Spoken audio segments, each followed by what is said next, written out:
Hello guys, अगर आप भी क्लास 12th में पढ़ते हो तो आप सभी बच्चों के लिए क्लास 12th केमिस्ट्री का 70 ऑब्जेक्टिव का क्लास लेकर आए हूं, जो आप सभी बच्चों के लिए बहुत ज्यादा इंपॉर्टेंट है। देखिए, इसी प्रकार का प्रश्न पत्र आपको 2027 में आपको देखने के लिए मिलेगा। तो चलिए प्यारे बच्चों, वीडियो को करते हैं फट स्टार्ट। ये केमिस्ट्री के सवालों को बिल्कुल याद कर लीजिएगा, क्योंकि हूबहू आपके परीक्षा में यही सारे सवाल रहने वाले, ठीक है। तो चलिए प्यारे बच्चों, क्वेश्चन की ओर बढ़ते हैं। चैनल से आप लोग पहली बार जुड़े हो तो सारे के सारे बच्चे चैनल को सब्सक्राइब कर लीजिएगा। विषय कोड हमारा यहाँ पर सेक्शन डी है, इसी प्रकार का आप लोग को मिलेगा। और यहाँ पर 3 घंटा कितना मिनट का 15 मिनट का समय दिया गया है, और कुल 70 नंबर का आपकी परीक्षाएं ले जाएंगे, ठीक है। तो चलिए प्यारे बच्चों, क्वेश्चन की ओर बढ़ते हैं। फर्स्ट ऑफ ऑल, पहला नंबर क्वेश्चन आपके स्क्रीन के ऊपर कहा जा रहा है कि पी ऑर्बिटल का आकार कैसा होता है, ठीक है। तो आप लोग को याद रखना मेरे प्यारे बच्चों, पी ऑर्बिटल का जो आकार होता है, जो डंबल का आकार होता है, इस प्रकार से होता है प्यारे बच्चों। और जब मेरे प्यारे बच्चों यहाँ पर डी ऑर्बिटल का आकार पूछा जाए तो डी ऑर्बिटल का डी से डंबल और डी से डबल डंबल याद रखिएगा। डी ऑर्बिटल पूछेगा तो डबल डंबल आप लोग को याद रखना है।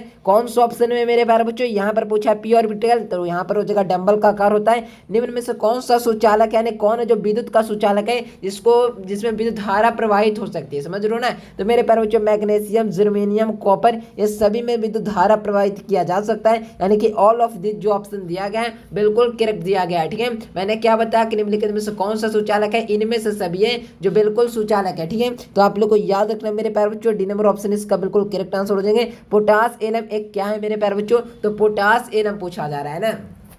तो पोटास एलम इज ए, तो याद रखिएगा मेरे प्यारे बच्चों, पोटास एमल है ना, तो क्या प्यारे बच्चों डबल सॉल्ट है, यानी कि मेरे प्यारे बच्चों युग्म लवण है, यानी डबल सॉल्ट है, ठीक है ना। तो याद रखिएगा, करेक्ट आंसर की बात की जाए तो ए नंबर ऑप्शन आप सारे बच्चे याद रखिएगा। अगर चाहते हो बोर्ड परीक्षा में सबसे बेहतरीन मार्क्स तो इस नंबर पर कॉन्टेक्ट कर हर एक बच्चे नोट्स ले लीजिएगा। क्वेश्चन लड़ने की पूरी गारंटी लूंगा, 100% जितना क्वेश्चन दूंगा आपके परीक्षा में हूबहू क्वेश्चन टकराएंगे, ठीक है। तो आप सारे बच्चे से अनुरोध करूंगा इस नंबर पर कॉन्टेक्ट कीजिएगा और सारे के सारे बच्चे नोट्स ले लीजिएगा। पूरा गारंटी है क्वेश्चन लड़ने का, जितना दे देंगे कंप्लीट कर लीजिएगा, ठीक है। पूरा हूबहू क्वेश्चन छपेगा, ठीक है ना। हीरा कार्बन का परमाणु प्रस्तावन क्या है, तो याद रखना मेरे प्यारे बच्चों, यहाँ से क्या हो जाएगा, हीरा का कार्बन संकलन पूछा जा रहा है तो sp3 हो जाएगा। क्या हो जाएगा, sp3 हो जाएगा। करेक्ट आंसर क्या हो जाएगा, ए नंबर ऑप्शन आप लोग को बिल्कुल याद रखना है। कहा जा रहा है बेंजीन में पाई बॉन्डों की संख्या क्या होती है, यानी बेंजीन में पाई बॉन्डों की संख्या पूछा जा रहा है प्यारे बच्चों। तो आप सारे बच्चों को याद रखना कि बेंजीन में पाई बॉन्डों की संख्या ना पूछा जा रहा है। तो बेंजीन में पाई बॉन्डों की संख्या की बात की जाए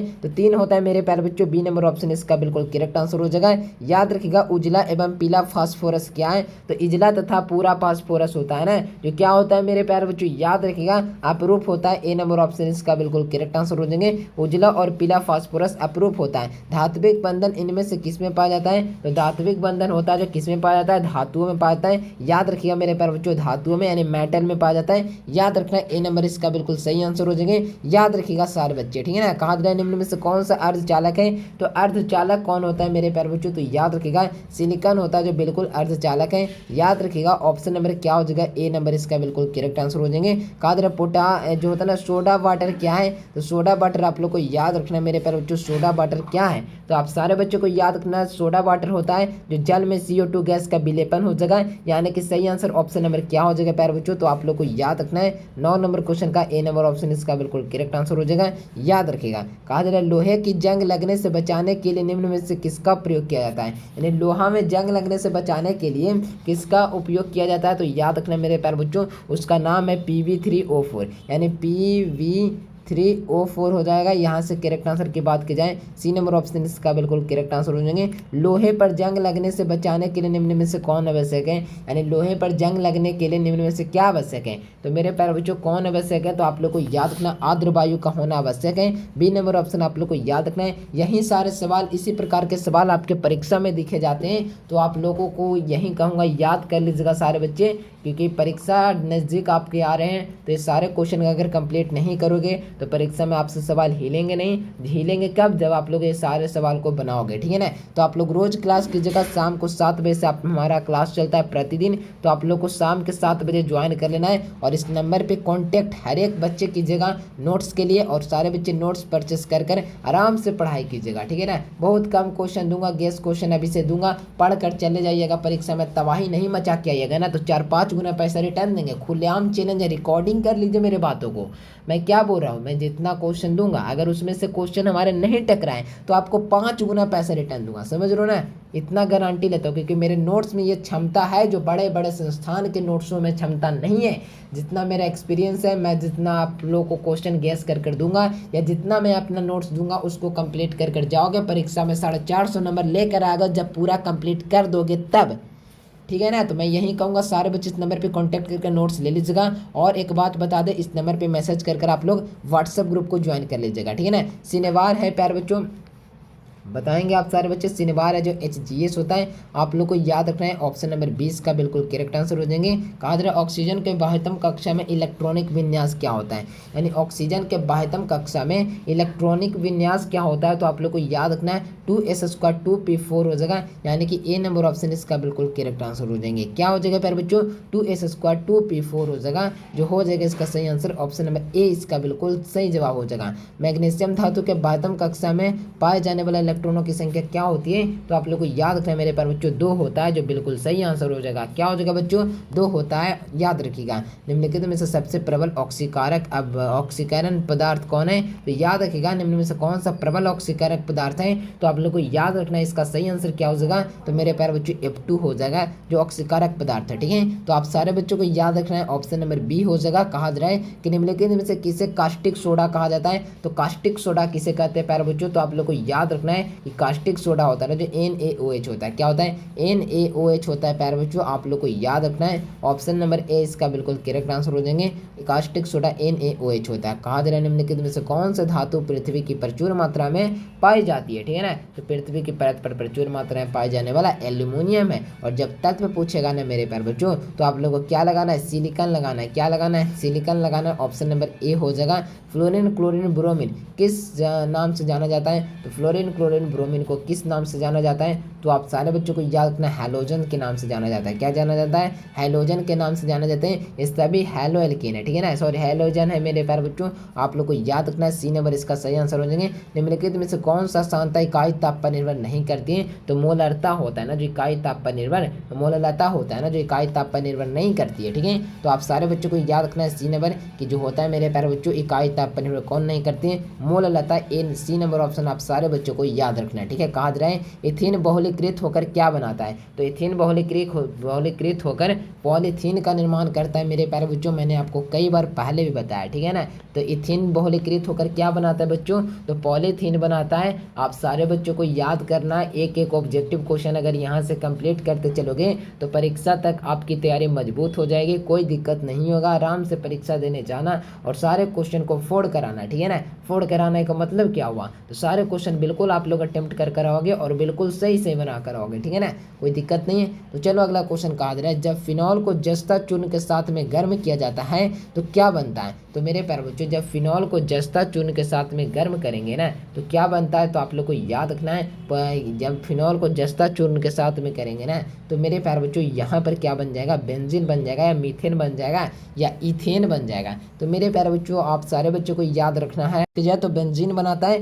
नेक्स्ट क्वेश्चन की ओर बढ़िए। कहा जा रहा है कि निम्नलिखित में से कौन सा अक्रिय गैस है, यानी अक्रिय गैस कौन सा होता है, यानी कि मेरे प्यारे बच्चों यहाँ पर याद रखना है कौन सा है ना जो अक्रिय गैस है, ठीक है ना। तो आप सारे बच्चों को याद कर लेना यहाँ से जो होता है एनी होता है ना मेरे प्यारे बच्चों, जो क्या होता है अक्रिय गैस होता है। तो आप लोग को याद रखना है ऑप्शन नंबर बी। कहा जा रहा है निम्नलिखित में से कौन सा बायोडिग्रेडेबल बहुलक है, यानी बायोडिग्रेडेबल बहुलक कौन होता है, तो आप लोग को याद रखना है मेरे प्यारे बच्चों बायोडिग्रेडेबल बहुलक होता है ना जो कौन होता है, तो आप लोग को याद रखना है मेरे प्यारे बच्चों सेल्यूलोज होता है। कौन होता है, सेल्यूलोज होता है। आप लोग को याद रखना है ऑप्शन नंबर क्या हो जाएगा, तो ऑप्शन नंबर डी आप लोग को याद रखना है, ठीक है, कोई दिक्कत नहीं है। तो चलो अगला क्वेश्चन की ओर बढ़ते हैं।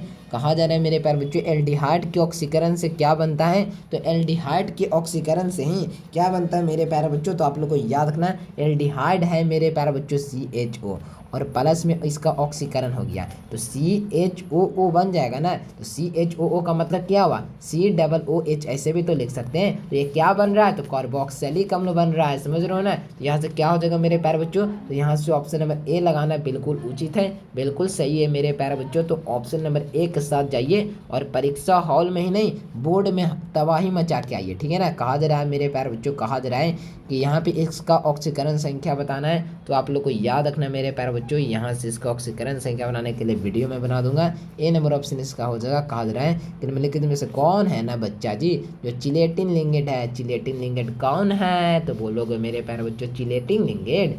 चिलेटिन लिंगेट आराम से आप लोग जाओगे और ठोक कर आ जाओगे कि 1,2 एथिन डाइएमिन है ना जो चिलेटिन लिंगेट है। क्या चिलेटिन लिंगेट है? ऑप्शन नंबर ए इसका बिल्कुल सही आंसर हो जाएगा। कहा जा रहा है सोडियम बेंजाइट और सोडियम लाइम्स के मिश्रण में गर्म करने पर बनता है। तो सोडियम बेंजाइट और सोडा लाइम्स के मिश्रण से क्या बनता है तो आप लोग को याद रखना है कि यहाँ पे बेंजीन बनता है। ठीक है ना, क्या बनेगा मेरे प्यारे बच्चों तो बेंजीन बनता है। आप लोग को ऑप्शन नंबर डी याद रखना है। नेक्स्ट क्वेश्चन की ओर बढ़े ना। चलिए नेक्स्ट क्वेश्चन की ओर बढ़े ना बच्चों। बताइए आप लोग सारे बच्चे, ठीक है ना, बहुत अच्छा आप लोग का स्कोर रह रहा है यहाँ पर, कोई दिक्कत वाली बात नहीं है, तबाही मचा के आओगे। ऑक्सीकरण संख्या क्या हो जाएगा तो ऑक्सीकरण संख्या की बात की जा रहा है तो ऑक्सीकरण संख्या प्लस में 3 हो जाएगा मेरे प्यारे बच्चों। नेक्स्ट क्वेश्चन देखो, कहा जा रहा है कि निम्नलिखित में से कौन सी पहली श्रृंखला श्रृंखला वाले तत्व नहीं है तो आप लोग को याद रखना है। ऑप्शन नंबर ए हो जाएगा, Ag हो जाएगा। सी नंबर ऑप्शन इसका बिल्कुल करेक्ट आंसर हो जाएगा। कहा जा रहा है Na के ऑक्सीकरण संख्या क्या होता है तो आप सारे बच्चों को याद रखना है 30 का हो जाएगा। ऑप्शन नंबर ए 0 हो जाएगा, इसका बिल्कुल करेक्ट आंसर है। कहा जा रहा है HCF4 का आकार कैसा होता है तो HCF4 का आकार होता है ना जो कैसा होता है तो आप लोग को याद रखना मेरे प्यारे बच्चे HCF4 का होता है ना जो स्क्वायर पैरेलल होता है यानी कि वर्गातीय होता है। आप सारे बच्चों को याद रखना है। ऑप्शन नंबर बी हो जाएगा यानी वर्गातीय होता है। ठीक है ना, याद रखिएगा। अगला क्वेश्चन देखो, कहा जा रहा है निम्नलिखित में से कौन सा गैस H2SO4 में घुलकर ओलियम का निर्माण करता है। ओलियम का निर्माण कौन करता है तो मेरे प्यारे बच्चों यहाँ पर देखोगे ना तो H2SO4 के साथ घुलकर ओलियम का निर्माण कौन करता है तो मेरे प्यारे बच्चों 32 का हो जाएगा SO3 करता है मेरे प्यारे बच्चों। आप लोग को याद रखना है सी नंबर। फिर उत्प्लवन विधि द्वारा किस प्रकार के अशोक का साधन किया जाता है तो सल्फाइड अशोक का समारण फेन उत्प्लवन विधि द्वारा ही किया जाता है। तो याद रखिएगा मेरे प्यारे बच्चों फेन उत्प्लवन विधि द्वारा किया जाता है। लोहे का प्रमुख एस कौन होता है तो Fe3O4 होता है जो लोहे का सबसे प्रमुख है इसका हेमाटाइट होता है। ठीक है ना, तो आप लोग को याद रखना है 34 का हो जाएगा। ऑप्शन नंबर एस क्या हो जाएगा Fe3O4 Fe2O3 सॉरी यहाँ से सी नंबर हो जाएगा, इसके लिए सॉरी कहता हूँ। OH यौगिक का नाम क्या है तो OH यौगिक इस प्रकार से होगा मेरे प्यारे बच्चों। यहाँ पे क्वेश्चन रॉन्ग है। वो इससे क्या बन जाएगा यहाँ से तो फिनॉल बन जाएगा ना, फिनॉल बन जाएगा। बताओ आप लोग, फिनॉल बन जाएगा। ठीक है, ऑप्शन नंबर ए हो जाएगा। कहा जा रहा है कि निम्नलिखित में से कौन सा पी खंड का तत्व नहीं है तो पी खंड का तत्व कौन नहीं है मेरे प्यारे बच्चों तो याद रखिएगा बैरियम हो जाएगा। ऑप्शन नंबर डी हो जाएगा। निम्नलिखित में से सबसे अधिक प्रबल अम्ल कौन होता है तो प्रबल अम्ल सबसे अधिक कौन होता है तो आप लोग को याद रखना हाइड्रोजन आयोडाइड होता है। डी नंबर यहाँ से आप लोग को याद रखना निम्नलिखित में से कौन प्रथम संक्रमण श्रेणी का सदस्य नहीं है तो प्रथम संक्रमण श्रेणी का सदस्य कौन नहीं है तो मैग्नीशियम हो जाएगा मेरे प्यारे बच्चों। यहाँ से ऑप्शन नंबर सी याद रखना है। निम्नलिखित में से कौन सा एकल सैकेराइड है एकल सैकेराइड है सॉरी एकल सैकेराइड कौन होता है तो आप सारे बच्चों को याद रखना है एकल सैकेराइड होता है जो कौन होता है तो आप सारे बच्चों को याद करने का प्रयास करना है, साथ में भी याद भी करना है। ठीक है ना, तो एक जो होता है ना मेरे प्यारे बच्चों कि एकल सैकेराइड कौन होता है। ठीक है, तो आप लोग को याद रखना मेरे प्यारे बच्चों एकल सैकेराइड होता है जो यहाँ से क्या हो जाएगा इसका सही जवाब तो मेरे प्यारे बच्चों एकल सैकेराइड फ्रैक्टोज होता है। ऑप्शन नंबर डी लगाइए। और अगला क्वेश्चन की ओर बढ़िए। कहा जा रहा है रहतौंधी किस विटामिन की कमी से उत्पन्न होती है तो रहतौंधी होता है जो किस विटामिन के कारण से उत्पन्न होते हैं तो विटामिन क्या हो जाएगा विटामिन ए हो जाएगा ना, विटामिन ए हो जाएगा। ऑप्शन नंबर बी हो जाएगा। प्राकृतिक रबर किसका बहुलक है तो प्राकृतिक बहुलक होता है जो आइसोप्रीन का बहुलक है। ठीक है, isoprene correct answer option number A हो जाएगा। कहा जा रहा है कि डिटॉल का उपयोग होता है तो डिटॉल का उपयोग किस में होता है तो मेरे प्यारे बच्चों डिटॉल का उपयोग एंटीसेप्टिक के रूप में होता है। ऑप्शन नंबर ए हो जाएगा। निम्नलिखित में जो होता है ना वैसा वैद्युत अपघट्य जो होता है ना अपघट्य सेल में इलेक्ट्रॉनिक किस इलेक्ट्रॉनों में घोल प्रविष्ट करते हैं उसे कहते हैं तो उसे क्या कहते हैं मेरे प्यारे बच्चों तो उसे हम लोग कैथोड कहते हैं। ठीक है ना, कैथोड कहते हैं। ऑप्शन नंबर क्या हो जाएगा कैथोड कहते हैं। ऑप्शन नंबर ए इसका बिल्कुल सही जवाब हो जाएंगे। कहा जा रहा है निम्नलिखित में से कौन धातु का निष्कर्षण विद्युत विक्षेपण क्रिया द्वारा नहीं होती है तो विद्युत विक्षेपण क्रिया द्वारा कौन नहीं होती है तो Fe का होता है जो नहीं होता है। ठीक है, तो डी सी नंबर यहाँ से याद रखना है। H2 का सल्फर का ऑक्सीकरण अवस्था क्या होता है इसका भी आप लोगों को याद रखना है मेरे प्यारे बच्चों क्या होता है तो यहाँ से हो जाएगा 0 होता है मेरे प्यारे बच्चों। ए नंबर ऑप्शन बिल्कुल करेक्ट आंसर हो जाएंगे। याद रखिएगा आप सारे के सारे बच्चे। ठीक है ना, कहा जा रहे हैं यहाँ पर कहा जा रहा है यहाँ पर कि मैं जो होता है ना मोनो हैलोजन युक्त क्रम एल्कोहलिक KOH के साथ मिलकर क्या बना देता है, तो मेरे प्यारे बच्चों क्या बना देता है, एल्कीन बना देता है। एल्कीन ऑप्शन नंबर बी हो जाएगा इसका बिल्कुल सही जवाब। कहा जा रहा है निम्नलिखित में से किसमें बड़े पैमाने के लिए मेथिल अल्कोहल बनाया जाता है, तो बड़े पैमाने के लिए मेथिल अल्कोहल बनाया जाता है वो कौन होता है, पाइरोलोगेम्स अम्ल से बनाया जाता है। ऑप्शन नंबर क्या हो जाएगा तो ए नंबर ऑप्शन आप लोग को याद रखना है। निम्नलिखित में से कौन सा संवर्धित अम्लीय है, तो संवर्धित अम्लीय कौन होता है, तो प्यारे बच्चों आप लोग को याद रखना है। संवर्धित अम्लीय पूछा जा रहा है तो याद रखिएगा आप सारे बच्चे, एम क्लोरोफिनॉल हो जाएगा, M chlorophenol option number B C हो जाएगा। प्राइमरी एल्कोहल उत्प्रेरक निर्जलीय से मिलता है, तो क्या मिलता है मेरे प्यारे बच्चों, तो यहाँ से हो जाएगा 49 का हो जाएगा ऑप्शन नंबर क्या, तो एल्डिहाइड मिलता है, एल्डिहाइड मिलता है। डी नंबर याद रखना है। C3H9 जो होता है प्यारे बच्चों अनुसूत्र के निम्नलिखित में से कौन सा व्यक्त किया जाता है, तो 50 का भी यहाँ से सही जवाब की बात की जाए तो 50 का भी हो जाएगा मेरे प्यारे बच्चों इनमें से सभी, primary amine, secondary amine, tertiary amine सभी हो जाएगा ऑप्शन नंबर डी। पृथ्वी की परत पर सबसे अधिक मात्रा में पाए जाने वाला धातु की बात की जाए तो एल्युमिनियम जब तत्व पूछा जाएगा तो सिलिकॉन, मैंने बार बार बता रहा हूँ घनाकार कृष्ण संख्या 3 होती है। और मेरे प्यारे बच्चों नीचे जैसे यहाँ होगा तो कहा था एक अष्टफलक में रिक्ति निम्नलिखित में से कितने गोलों से घिरी होती है, तो 6 गोलों से घिरी होती है ऑप्शन नंबर बी। संप्रसारणीय विलयन के बराबर कौन होता है, तो संप्रसारणीय विलयन के बराबर मोलर सांद्रता होता है, ऑप्शन नंबर डी हो जाएगा। कहा जा रहा है मेरे प्यारे बच्चों पहाड़ों पर जल का क्वथनांक कम, इसका कारण क्या है, वायुमंडलीय दाब कम है। प्रथम कोटि के अभिक्रिया के लिए T12 का मान क्या होता है, 0.693 केल्विन होता है। याद कर लीजिएगा कोबाल्ट उपस्थित होता है विटामिन B12 में, कोबाल्ट उपस्थित होता है। निम्नलिखित में से कौन सा मैग्नीशियम का प्रमुख घटक है, तो कौन हो जाएगा मेरे प्यारे बच्चों 58 का हो जाएगा मेरे प्यारे बच्चों क्लोरोफिल हो जाएगा ऑप्शन नंबर बी। कहा जाए निम्नलिखित में से कौन सा लाइफोलिक क्लोराइड नहीं है, तो लाइफोलिक क्लोराइड कौन नहीं है, कुहासा हो जाएगा मेरे प्यारे बच्चों जो हो जाएगा, ठीक है ना। तो 59 का ऑप्शन नंबर सी हो जाएगा, 4 हो जाएगा। कहा जाए विलयन का अनुसंग गुणधर्म विलयन का अनुसंग गुणधर्म कौन है, तो क्वथनांक में उन्नयन हीलियम का सूत्र क्या होता है, He होता है। HI का भी मतलब लगाना। लोहे का प्रमुख गैस क्या होता है, Fe2O3 होता है, ठीक है ना। तो 62 का हो जाएगा ऑप्शन नंबर सी। कहा जा रहा है H2O बर्स्ट किस प्रकार का बंध पाए जाते हैं, तो यहाँ से हो जाएगा मेरे प्यारे बच्चों hydrogen bond, option number A हो जाएगा। 1 फैराड में विद्युत कितने कूलम के बराबर होता है, तो यहाँ से 64 का हो जाएगा option number A 96,500 coulomb, option number A हो जाएगा। प्रबल वैद्युत घट में लैम्डा बटा मीटर का मान क्या होता है, तो लैम्डा बटा मीटर का मान होता है जो क्या होता है तनु करने पर बढ़ता है, ऑप्शन नंबर ए हो जाएगा। निम्नलिखित में से किसका प्रायोगिक मान है, तो किसका प्रायोगिक मान है, तो मेरे प्यारे बच्चों याद रखिएगा ऑर्डर का यानी क्वांटी का मान प्रायोगिक है और सैद्धांतिक यानी विकता का, ठीक है ना। H2SO4 क्या है, तो H2SO4 क्या है मेरे प्यारे बच्चों, तो 67 का हो जाएगा द्विआम्लिक अम्ल है, ठीक है ना। द्विआम्लिक अम्ल होता है ऑप्शन नंबर ए। सिनेवार है मेरे प्यारे बच्चों, तो सिनेवार क्या है, तो सिनेवार HGS को कहते हैं, ऑप्शन नंबर बी हो जाएगा। कहा जा रहा है ऑक्सीजन के बाह्यतम कक्षा में इलेक्ट्रॉनिक विन्यास क्या होता है, तो इलेक्ट्रॉनिक विन्यास 2s² 2p4 हो जाएगा, 2s² 2p4 option number A is the correct answer this question, ठीक है ना, याद रखिएगा। कहा जा रहा है C OH यौगिक का नाम क्या है, तो COOH यौगिक का नाम है तो क्या है मेरे पास बच्चों कार्बोक्सिलिक अम्ल हो जाएगा, ऑप्शन नंबर डी इसका बिल्कुल सही आंसर हो जाएंगे, याद कर लीजिएगा। तो मेरे प्यारे बच्चों इस वीडियो के माध्यम से आप लोगों को मैंने कितना ऑब्जेक्टिव कराया, 70 VBI ऑब्जेक्टिव क्वेश्चन कराया जो परीक्षा के पैटर्न पर आधारित प्रश्न थे। तो आप लोग को हाथ जोड़कर निवेदन करूंगा आप लोग नोट्स इस नंबर पर कॉन्टैक्ट करके ले लीजिएगा और प्रतिदिन क्लास कीजिएगा और व्हाट्सएप ग्रुप को भी ज्वाइन करना चाहते हैं तो सिर्फ नंबर पर मैसेज कीजिएगा, तो इधर से लिंक जाएगा आप लोग ज्वाइन कर लीजिएगा, ठीक है। आई होप मेरे प्यारे बच्चों आपको वीडियो बहुत पसंद आएगा, पसंद है तो लाइक करो, सब्सक्राइब करो। मिलते हैं एक नए से वीडियो में, तब तक के लिए bye bye, thanks for watching this video. जय हिंद, वंदे मातरम।